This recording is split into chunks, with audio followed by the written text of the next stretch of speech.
দ্বাদশ শ্রেণীর সুপ্রিয় ছাত্রছাত্রীবৃন্দ, আশা করি তোমরা সবাই ভালো আছো। আমরা আজকে একটি নতুন অধ্যায় শুরু করতে যাচ্ছি। এটি পদার্থবিজ্ঞান দ্বিতীয় পত্রের অধ্যায় 9, পরমাণু মডেল ও নিউক্লিয়ার পদার্থবিজ্ঞান। এই অধ্যায়টির সাথে তোমরা কেমিস্ট্রি পার্টে বা তোমাদের কেমিস্ট্রি অংশে কিছুটা পরিচিত হয়েছো। শুরুটা কিছুটা তোমাদের পরিচিত মনে হবে, তাই খুব একটা ভয়ের কিছু নেই। আমরা চ্যাপ্টারটি শুরু করতে পারি, ইনশাল্লাহ আমরা মোটামুটি অগ্রসর হতে পারবো।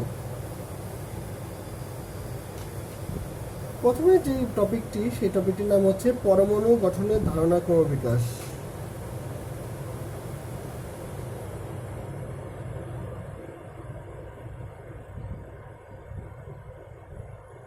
ধারণার ক্রম বিকাশ।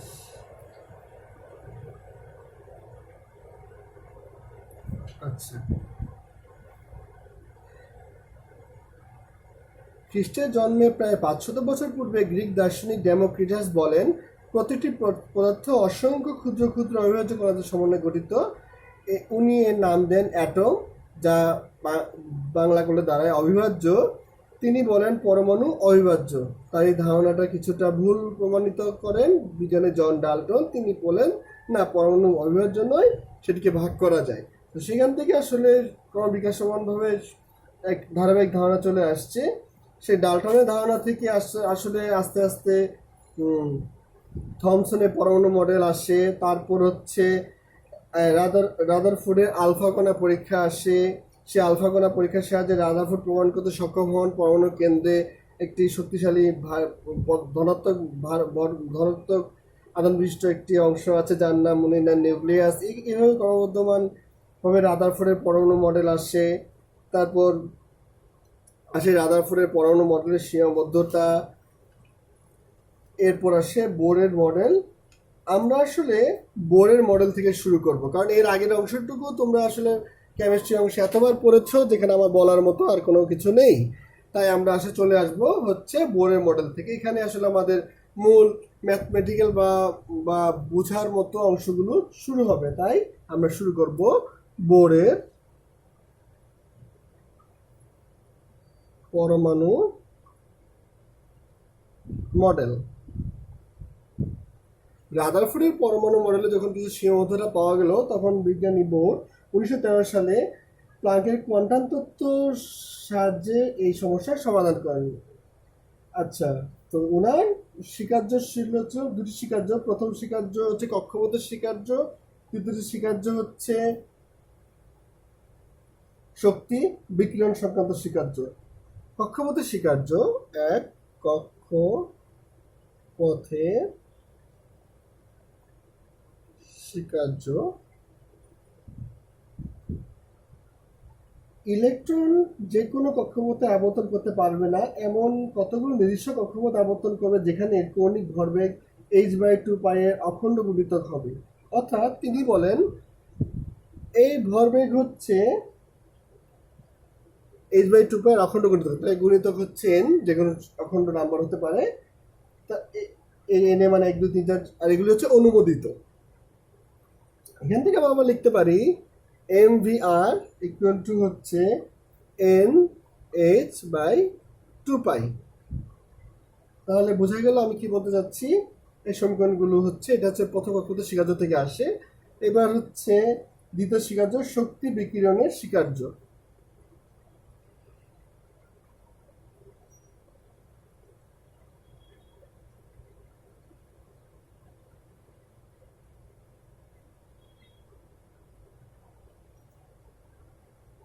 শক্তি বিকিরণের স্বীকার্য হচ্ছে অনুমোদিত কক্ষপথের ইলেকট্রন আবর্তনে কোনো শক্তি বিকিরণও করে না, কোনো শক্তি শক্তিস্তর থেকে অন্য শক্তিস্তরে গমন করে, তখন শক্তি শোষণ বা বিনিময় করে। এমনিতে তারা শক্তি শোষণও বিকিরণ করে না, কিন্তু এক শক্তিস্তর থেকে অন্য শক্তিস্তরে গেলে শক্তি শোষণ বা বিকিরণ করে। আচ্ছা, সেই শক্তির শোষণ বিকিরণটা হচ্ছে H F equal to E U minus E এল।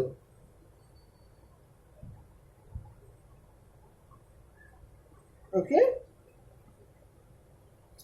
এই সূত্র মেনে তারা শক্তি বিকিরণ করে। তাহলে আমরা বিকিরণ সংক্রান্ত কিছু ম্যাথ বা এই দুটি কক্ষপথ থেকে যে সূত্রগুলো পেলাম তার সাপেক্ষে কিছু ম্যাথ করার চেষ্টা করি। একটি হাইড্রোজেন নিউক্লিয়াসের চারপাশে একটি হাইড্রোজেন নিউক্লিয়াসের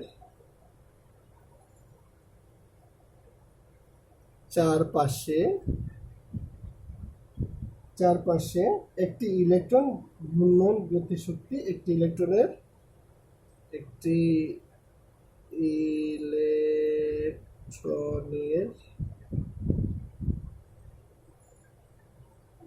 ঘূর্ণন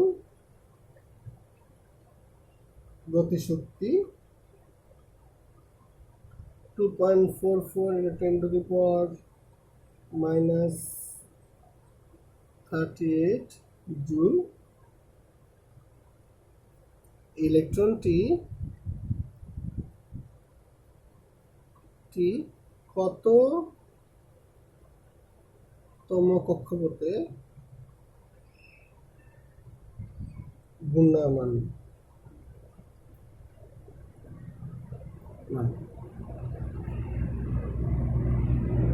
আমাকে বের করতে হবে এন। মনে বুঝতে পেরেছো তোমরা? দেয়া আছে, এটাকে লিখে ফেলি।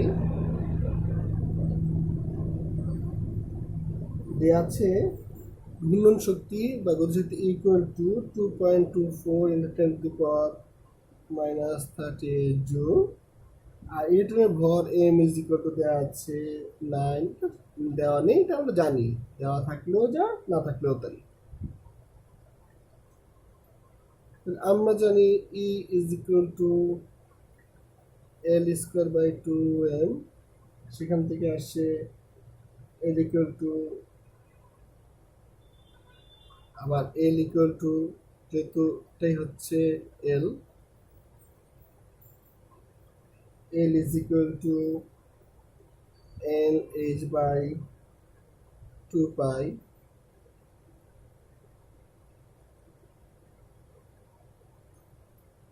তাহলে এখান থেকে ই ইজ ইকুয়াল টু আসে, তাইলে অতএব ই ইজ ইকুয়াল টু আসে n²h²8π²m।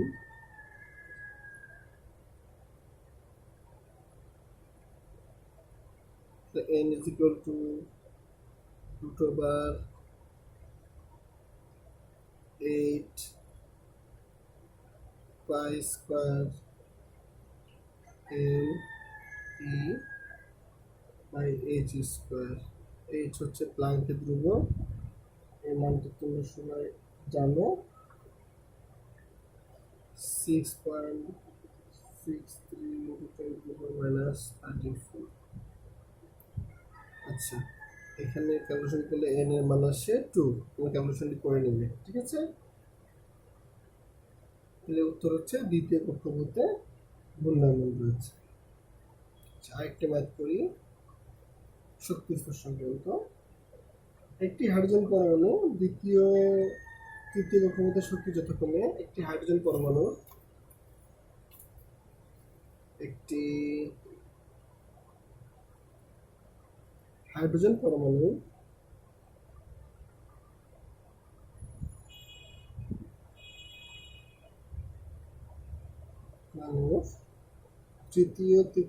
দ্বিতীয় ও তৃতীয় কক্ষপথের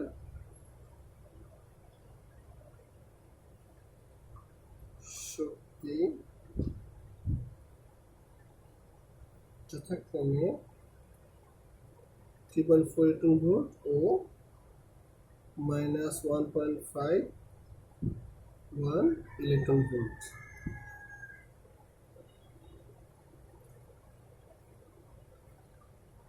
একটি ইলেকট্রন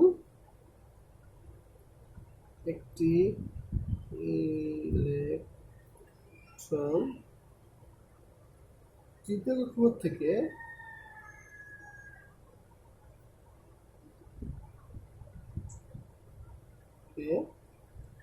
দ্বিতীয় কক্ষপথে গেলে নিঃসৃত বিকিরণ তরঙ্গ দৈর্ঘ্য বিকিরণের তরঙ্গ দৈর্ঘ্য কত হবে? আচ্ছা, এখানে সরাসরি আমরা ম্যাথ চলে যেতে পারি, কারণ দেওয়া আছে হচ্ছে দ্বিতীয় তৃতীয়, কারণ দেওয়া আছে লিখবেন। আচ্ছা, E2 হচ্ছে দ্বিতীয় কক্ষপথের শক্তি, সেটা হচ্ছে -3.4 ইলেকট্রন ভোল্ট, যাকে জুলে নেওয়া যায়। জুলে নিলে হচ্ছে -3.4 ইন্টু 10 1.6 ইলেকট্রন -19 জুল। আচ্ছা, থাকলো। আর তৃতীয় হচ্ছে E3, এটা হচ্ছে -1.51 ইন্টু 1.6 ইলেকট্রন -19 জুল। আচ্ছা, চেয়েছে ল্যামডা ইকুয়াল টু হোয়াট? ওকে, আমরা জানি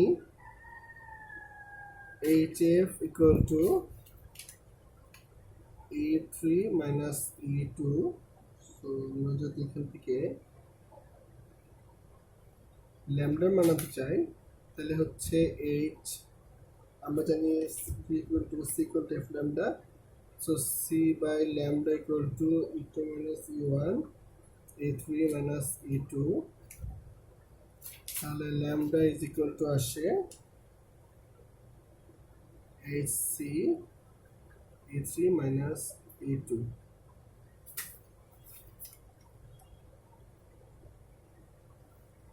আচ্ছা, সবগুলো মানে তোমাদের জানা। সো জানা মানগুলো যদি আমরা বসাতে চাই, তাহলে আমাদের ল্যামডার মান, উত্তরটা বলে দিচ্ছি। আমাদের ল্যামডার মান আসে,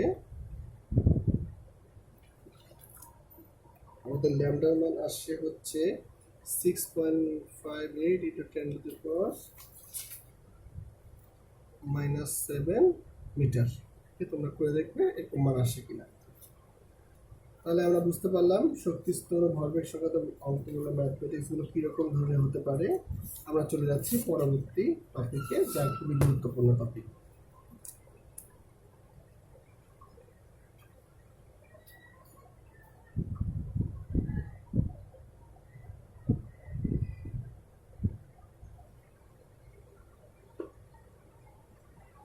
বোরের পরমাণু মডেল অনুসারে হাইড্রোজেনের পরমাণু ব্যাসার্ধ ও শক্তি রাশিমালা।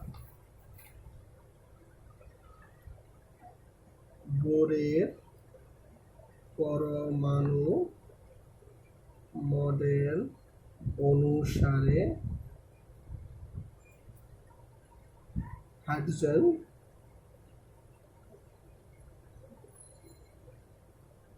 পরমাণু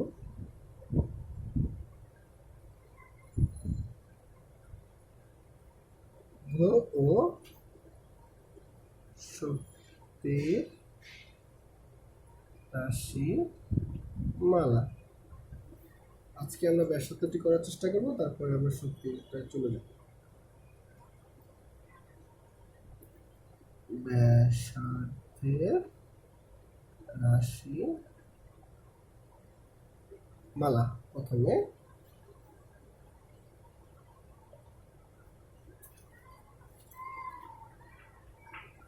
যেহেতু আমরা বলতেই পারি হাইড্রোজেন পরমাণুটি একটি নিউক্লিয়াসের চারিদিকে বৃত্তাকার পথে একটা অনুভূত কক্ষপথে ঘূর্ণায়মান অবস্থায় আছে, তাহলে সেক্ষেত্রে এর যেহেতু বৃত্তাকার পথে ঘূর্ণায়মান, সেক্ষেত্রে কেন্দ্রমুখী বল কাজ করছে, এবং সাথে সাথে একটি বল যেটার নাম হচ্ছে কুলম্ব বল কাজ করছে। তাহলে আমি লিখতেই পারি FC কেন্দ্রমুখী বল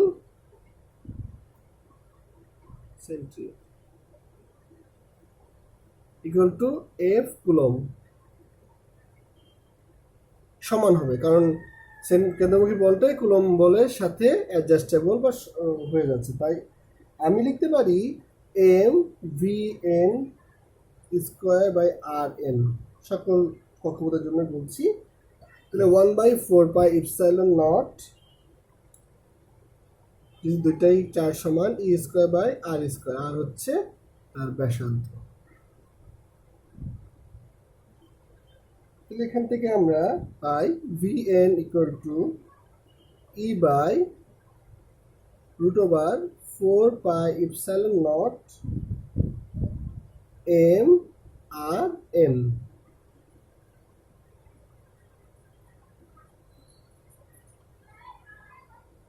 আবার আমরা কক্ষপথের স্বীকার্য থেকে আমরা পাই m vn rn is equal to n h by 2 পাই। তাহলে মান বসাতে শুরু করি। v এর মানটা বসিয়ে দেই, তাহলে আমরা কি পাই? আমরা পাই m e r to the power n, নিচে আছে 4 pi epsilon naught m R n equal to n h by 2 pi. বর্গ করে দিলে আমরা পাই m square e square r n square 4 pi epsilon naught m R n equal to n h by 2 pi, n square h square by 2 pi square. অতএব r n is equal to pi n square h square epsilon naught pi n e square.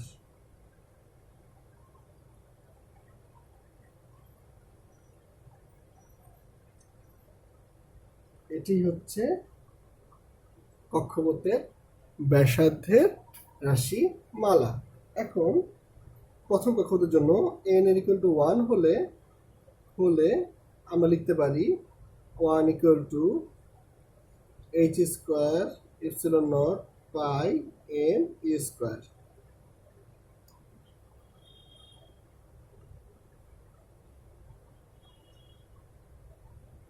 আর এই সবগুলো value যেহেতু এগুলো সবগুলি constant বা common value, সবগুলি বসালে এই r1 এর মান দাঁড়ায় 0.53 into 10 to the power -10 metre, যাকে একবারে লেখা যায় 0.53 আর্মস্ট্রং। আর যেহেতু r1 এর মান এটা হয়ে যায়, তাহলে rn এর মান আমরা লিখতে পারি n স্কোয়ার r1, যা যে কোনো মানের জন্য সত্য। মান বসিয়ে দিলে আমরা সরাসরি আমাদের কাঙ্ক্ষিত ভ্যালু পেয়ে যাব।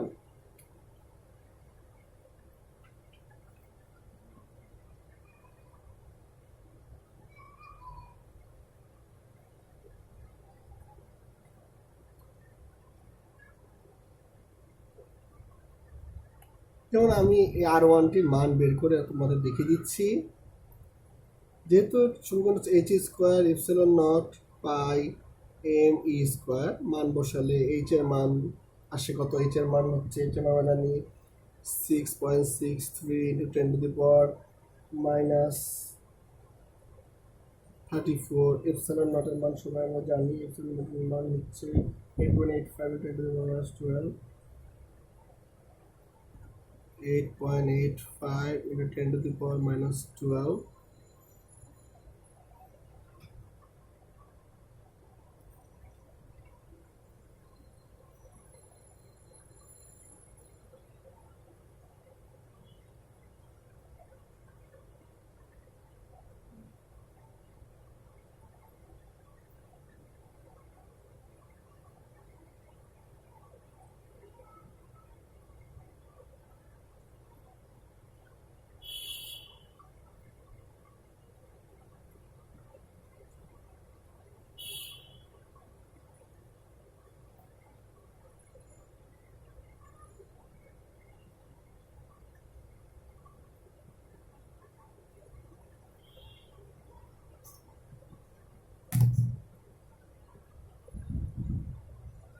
এখানে পায়ের মান হচ্ছে 3.1416 আর এম এর মান হচ্ছে 9.11 10 to the power -31 into e হচ্ছে 1.6 into 10 to the power -19 whole square. সবগুলো মান ক্যালিব্রেশন করো, তাহলে পেয়ে যাবে এই মানটি R1 equal to 0.53 into 10⁻⁻10 metre, যা আমরা লিখি 0.53 আর্মস্ট্রং।